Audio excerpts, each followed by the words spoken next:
그래요. 반바지든 샌들이든 자, 말한 것들이 다 들어간다 합시다.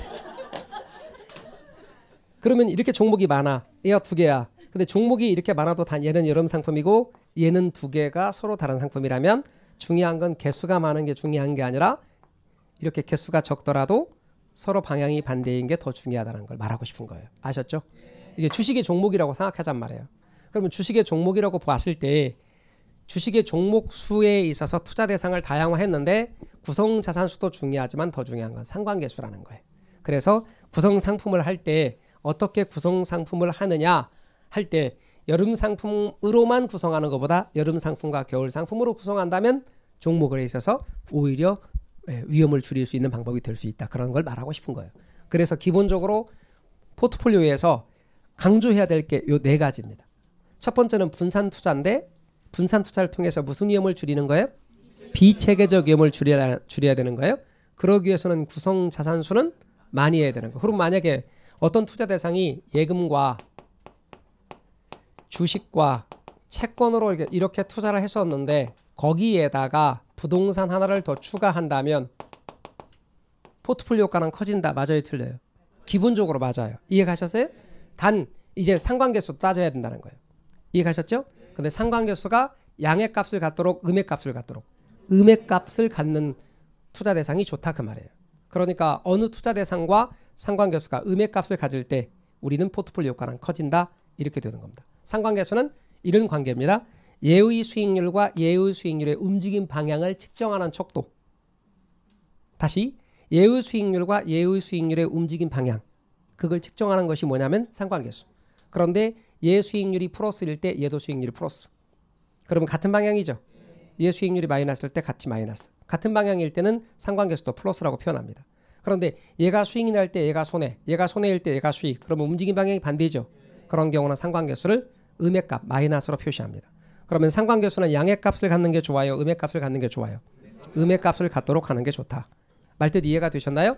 그래서 상관계수가 음의 값을 갖도록 포트폴리오를 구성하는 것이 유리하더라. 이렇게 됩니다. 그래서 포트폴리오 이론에서 기억할 것은 포트폴리오 수익과 위험으로 나누며 포트폴리오 위험 부분에서는 포트폴리오 분산이라는 것으로 측정한다. 단 포트폴리오 분산 값은 우리가 배우지 않습니다. 계산하지 않습니다. 근데 이 포트폴리오 분산 속에는 이런 내용들이 포함되어 있습니다.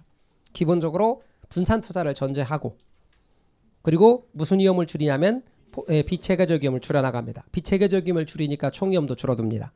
그런데 비체계적 위험이라고 하는 것은 어느 특정 개별 자산에만 국한되는 위험입니다. 그래서 제거할 수 있습니다. 구성 자산수는 많이 할수록 좋지만 꼭 상관계수가 음의 값을 갖도록 포트폴리오를 구성하는 것이 좋습니다. 이렇게 알아두십시오. 그래서 포트폴리오 이론에서 우리가 꼭 정리해야 될 최소한의 것입니다. 참고로 여러분 포트폴리오 구성을 통해서 포트폴리오를 구성하면 위험을 제거한다 그랬죠. 또는 감소시킨다 그랬죠. 이것을 유식하게 하는 말이 포트폴리오 효과입니다. 그러면 질문이요. 구성 자산수가 클수록 포트폴리오 효과는 커진다. OX. O. 상관계수가 음의 값을 가질수록 포트폴리오 효과는 커진다. OX. O. 그래서 구성 자산수는 많을수록 상관계수는 음의 값을 가질수록 포트폴리오 효과는 커진다. 이렇게 말해요. 위험을 제거하는 효과. 말뜻 잘 알아두시면 되겠습니다. 그래서 포트폴리오 이론에 관한 내용이 중요해서 반복해 봤습니다. 돌아와서요. 그럼 이제 화폐의 시간가치 계산에 대해서 이야기해 보도록 하겠습니다. 지금부터 화폐의 시간가치 계산입니다. 교재는 97쪽.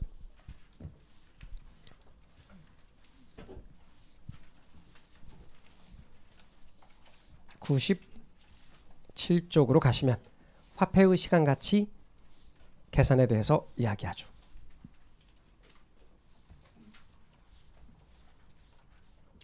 여러분 만약에 지금 1,000만 원 가질래요? 1년 후에 1,000만 원 가질래요? 한다면 어떤 거 가질래요?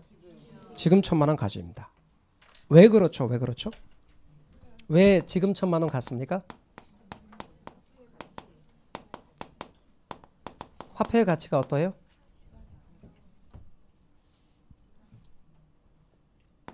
화폐의 시간가치 계산입니다. 그런데 지금의 1,000만 원과 1년 후에 1,000만 원 중에서 지금 1,000만 원을 선택하는 이유가 여러 가지가 있을 거예요. 자, 지금의 1,000만 원을 선택하는 이유. 첫 번째. 그냥 편하게 말해보세요. 정답을 말하려고 그러면 안 돼. 왜 지금 1,000만 원 가져요? 그 돈 갖고 투자할 수도 있다 또. 뭐 할 수 있다고요? 지금 필요해서 돈이 없어요? 지금 당장? 그리고 지금 필요해서 같다. 자, 또. 화폐 가치가 달라질 것 같다 또. 미래에 어떻게 될지 불확실성 때문에 그렇다. 하나 더 말해 보실래요? 없어? 자, 이런 이유들 때문에 사람들은 지금 돈을 더 원한다 그 말이에요. 지금 여러분이 말한 이유들 때문에 아까 말한 것들 뭐라고 그랬지? 다 까먹었어요? 여러분이 말한 그런 이유들 때문에 사람들은 1년 후에 1,000만 원보다 지금 1,000만 원을 더 선호한단 말이에요. 그럼 만약에 상식적으로 생각해도 지금 내가 1,000만 원 갖고 얻을 수 있는 만족이 있는데 1년 후에 내가 그걸 하려면 1년 참아야 하잖아요. 그럼 1년간 뒤로 미뤄야죠. 그럼 1년간 뒤로 미루는 것에 대한 대가를 받아야 되죠. 그게 뭐냐면 이자율이에요. 현재 소비하지 않고 1년간 내가 소비를 미루는 것에 대한 대가. 이자율이고 그러니까 이자율은 시간에 대한 대가. 시간을 뒤로 미루는 것에 대한 대가가 가장 기본이며 이런 이자율의 배경에는 무위험률이라는 게 깔고 가 있어요. 그래서 무위험률은 시간에 대한 대가다 이렇게 말하는 거예요. 이해가셨어요? 그러니까 기본적으로 나는 그것을 은행에 넣어놓으면 1,000만 원이라는 돈을 은행에 넣어놓으면 정기예금 이자율로 만약에 4%를 받을 수 있다. 그때 정기예금 이자율 4%란 뭐다? 내가 그것을 1년간 미루는 것에 대한 대가. 그래서 그걸 시간에 대한 대가. 그걸 뭐라고 말한다? 무위험률. 무위험률은 그러니까 시간에 대한 대가다. 무위험률 들어보셨죠? 앞에서? 바로 시간에 대한 대가다. 그런단 말이죠. 그러면 화폐는 기본적으로 시간이 흘러감에 따라 그 가치가 똑같다 다르다. 다르다. 지금의 1,000만 원을 사람들은 더 선호한다. 1년 후에 1,000만 원보다. 그 원인은 아까 여러분이 말했던 다 이유들이 다 맞단 말이에요. 그런 연유 때문에 사람들은 지금의 1,000만 원을 더 선호한다. 그런데 그걸 선호하는 걸 내가 1년 후로 미루는 것에 대한 대가가 기본적으로 이자율이며 그런 이자율을 우리는 정기예금 이자율을 기본으로 할 때 바로 무위험률이라고도 하고 시간에 대한 대가라고 말한다. 자, 그럼 좀 더 구체적으로 들어가 볼까요? 자, 지금의 1,000만 원을 이렇게 말할 수 있습니다. 지금의 1,000만 원을 현재 가치. 그러면 1년 후에 1,000만 원은 미래 가치지. 미래 가치. 미래 가치. 그러면 현재 가치를 줄이면 뭐라고 하냐면 현가라고 해요. 줄여서 현재 가치를 현가 이렇게 말해. 그럼 미래 가치를 줄여서 뭐라고 그러게요? 내가라고 그래요. 이거 미가라고 안 그래요? 내가 이렇게 말합니다. 미가 하지 않고 내가라 한다. 그런데 내가인데 왜 레가라고 안 하고 내가라고 하느냐? 그렇죠. 두음 법칙. 그런데 저 윗동네 애들은 레가라고 합니다. 근데 대한민국은 내가라고 두음 법칙이 있기 때문에 그래서 여러분은 이렇게 지금의 1,000만 원 현재 가치 이렇게 1년 후의 가치는 미래 가치. 자, 그런데 현재 가치를 미래 가치로 바꿀 수 있습니다. 미래 가치를 현재 가치로 바꿀 수도 있습니다. 현재 가치를 미래 가치로 바꿀 수도 있고 미래 가치를 현재 가치로 바꿀 수도 있다. 현재 가치를 미래 가치로 바꾸는 요 개념을 뭐라고 한다? 할증이라 그래요. 할증은 12시 넘었을 때 메타기를 꺾는 건데 그것도 할증이지만 원래 할증의 의미는 현재 가치를 미래 가치로 바꾸는 거다. 그럼 미래 가치를 현재 가치로 바꾸는 건 뭐냐? 할인이라 그래요. 마트에 가면 싸게 할인해 주던데 아니면 현금으로 사면 할인하는데 그런 개념도 있지만 원래 할인의 의미는 미래 가치를 현재 가치로 바꾸는 거다. 그런데 현재 가치를 미래 가치로 바꿀 때 사용되는 계산이 있습니다. 계산. 이걸 이쪽으로 바꾸는 거죠. 지금 1,000만 원을 1년 후에 얼마 가치가 있는가로 바꾸어서 계산한 때 그 계산에는 주로 곱하기가 사용됩니다.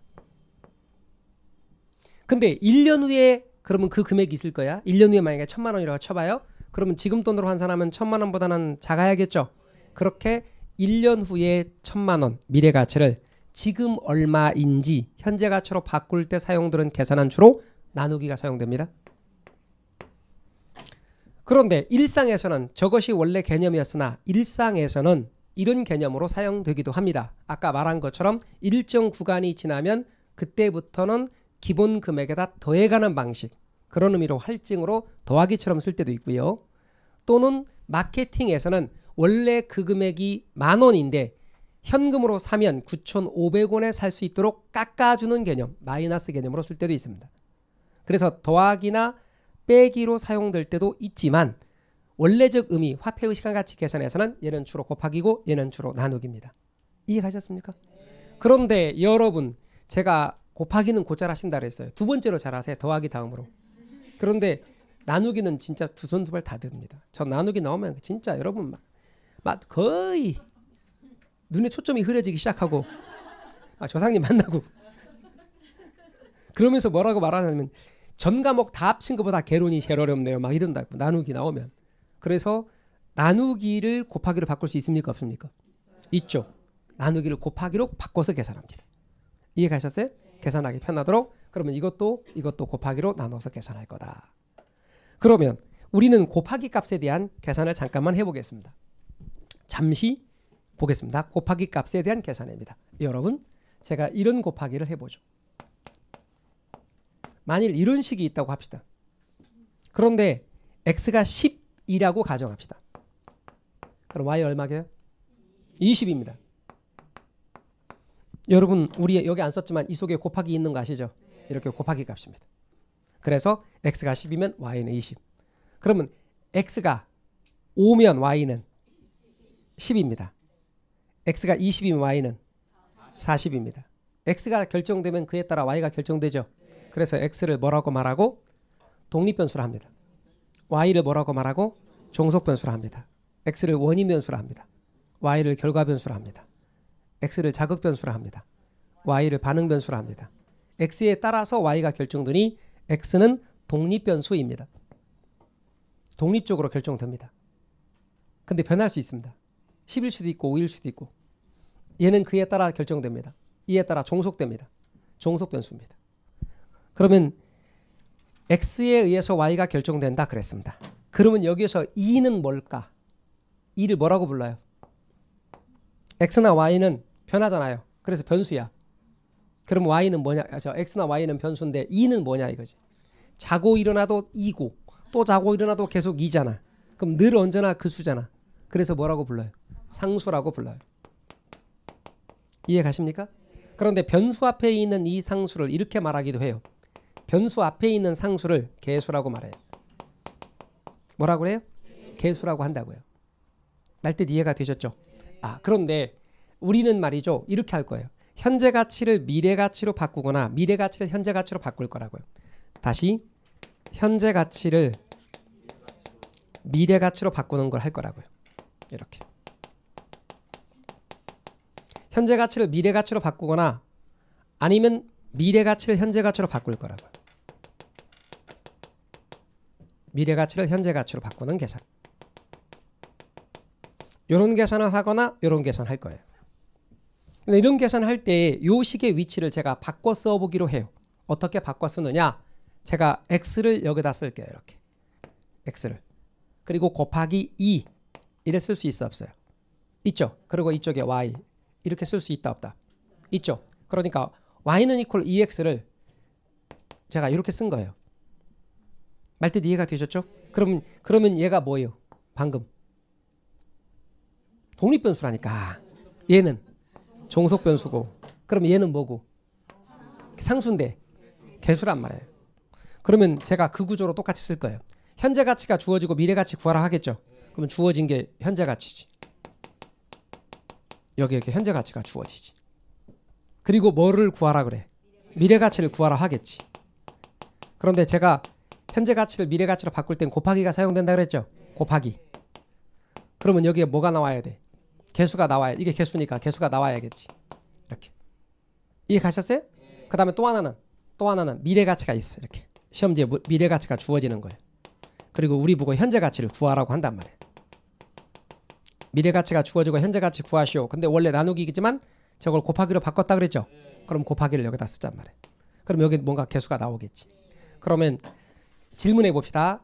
이렇게 이것처럼 현재 가치를 주어지고 우리 보고 미래 가치 구하시오 하는 문제와 미래 가치 주어지고 현재 가치 구하시오 하는 문제가 있는데 현재 가치 주어지고 미래 가치 구하시오 하는 문제는 여기다 개수를 곱할 때 현가 개수 곱할 것 같아? 내가 개수 곱할 것 같아? 여기다가 내가 개수를 곱해야 미래 가치가 될 것 같아? 현가 개수를 곱해야 미래 가치가 될 것 같아? 내가 개수를 곱하는 겁니다. 내가 개수 이렇게. 줄여서 미래가치 계수를 곱하는 거예요. 현재 가치다 미래 가치로 바꾸는 계수를 곱하면 미래 가치가 된다 그 뜻이에요. 직장 다니면서 시험 합격하기가 쉽지 않아요. 혼자 공부하면 물어볼 데도 없고 에듀윌 유료 회원은 평일 야간에도 심지어 주말에도 밀착 관리를 해주니까 의지가 많이 됐어요. 에듀윌은 합격의 지름길입니다.